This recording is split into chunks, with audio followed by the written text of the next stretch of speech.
আপনারা দেখছেন JTV24BD.com, সাথেই থাকুন। গত 12 ফেব্রুয়ারি বুধবার জাতীয় প্রেস ক্লাবের দ্বিতীয় তলায় জহুর আহমেদ চৌধুরী হলে জাতীয় সাংবাদিক সংস্থার 44তম প্রতিষ্ঠা বার্ষিকী উদযাপন করা হয়।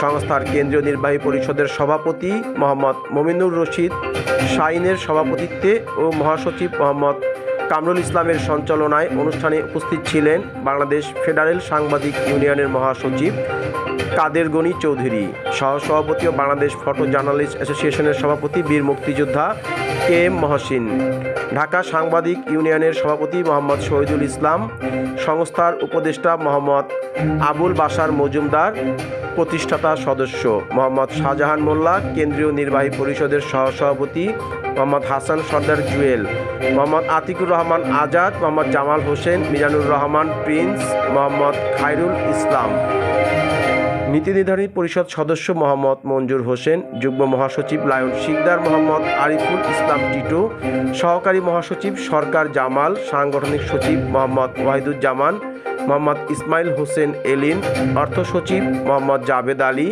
প্রেসিডিয়াম সদস্য মোহাম্মদ আতিকুর রহমান, মোহাম্মদ আনারুল হক, পরিকল্পনা সচিব মোহাম্মদ সাইফুল ইসলাম, তথ্য ও প্রযুক্তি সচিব বাপ্পি আহমেদ শ্রাবণ, ঢাকা বিভাগের আহ্বায়ক মোহাম্মদ আনিসুর রহমান প্রধান, ঢাকা জেলা কমিটির আহ্বায়ক মোহাম্মদ মহসিন উদ্দিন, মাদারীপুর জেলা কমিটির সভাপতি মোহাম্মদ ফয়জুল কবির সহ অন্যান্য নেতৃবৃন্দ। প্রতিষ্ঠাবার্ষিকী উপলক্ষে আলোচনা সভায় কেক কাটা সহ বিভিন্ন কর্মসূচি পালন করা হয়। জাতীয় প্রেস ক্লাব থেকে নাজমুল হাসান, JTV নিউজ। আবুল বাশার বাইশো জাতীয় সাংবাদিক সংস্থার সংগঠনবৃন্দ, সুধীবৃন্দ, অতিথিবৃন্দ, সাংবাদিক সহকর্মীবৃন্দ, আমাদেরকে মনে রাখতে হবে সত্য বলার সাহসিকতাই হচ্ছে সাংবাদিকতার মূল মন্ত্র। গণমাধ্যমের জন্য দরকার নির্ভীক, সত্যনিষ্ঠ, পক্ষপাত মুক্ত সাংবাদিকতা। মনে রাখবেন, সৎ সাংবাদিকতা সত্যকে প্রতিষ্ঠিত করে, বস্তুনিষ্ঠ সাংবাদিকতা সমাজকে এগিয়ে নেয়, দেশকে এগিয়ে নেয়, গণতন্ত্রকে বিকশিত করে। গণমাধ্যমের পরাজয় মানে জনগণের পরাজয়, আর জনগণের পরাজয় মানে রাষ্ট্রের পরাজয়। আমরা রাষ্ট্রকে পরাজিত হতে দিতে পারি না। গণমাধ্যমকে কোনো অবস্থায় পরাজিত হতে দেওয়া যাবে না। পরাজিত প্রায় করে ফেলেছিল তো আমাদের দলরাশি সাংবাদিকরা। একটা জিনিস মনে রাখবেন, জনগণ দাস সাংবাদিকতাকে ঘৃণা করে। সাংবাদিকদের আত্মসমর্পণকে কোনো অবস্থাতেই জনগণ ভালো চোখে দেখে না। ফ্যাসিস্টরা কি গায়ে মুক্তি পেয়ে যায় না? আমরা বর্তমান সরকারকে আজকে সমাজটাকে কঠোর হুঁশিয়ারি উচ্চারণ করে বলছি, সাংবাদিক নির্যাতন বন্ধ করুন। যেখানে যেখানে সাংবাদিক নির্যাতন হচ্ছে আপনি সেখানে কঠোর হন, তাদের বিরুদ্ধে ব্যবস্থা নিন। নির্যাতনকারী এমনি দমে যাবে। আপনারা তো ফ্যাসিস্টদের মতো তাদের বিরুদ্ধে কোনো ব্যবস্থা নিচ্ছেন না।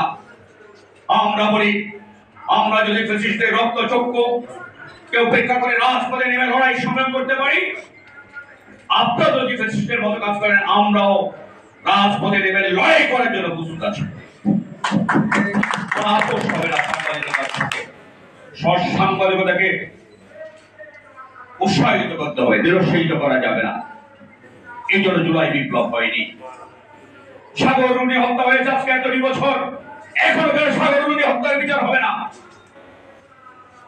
আমরা আইনমন্ত্রীর কাছে জানতে চাই, তথ্যমন্ত্রীর কাছে জানতে চাই, স্বরাষ্ট্রমন্ত্রীর কাছে জানতে চাই, এবং আমরা প্রধান উপদেষ্টার কাছে জানতে চাই, কবে সাগর রুনি হত্যার বিচার হবে, কবে এই সাংবাদিক নির্যাতন বন্ধ হবে, তার একটা সময় সীমা আমাদেরকে দিয়ে দিন। যান,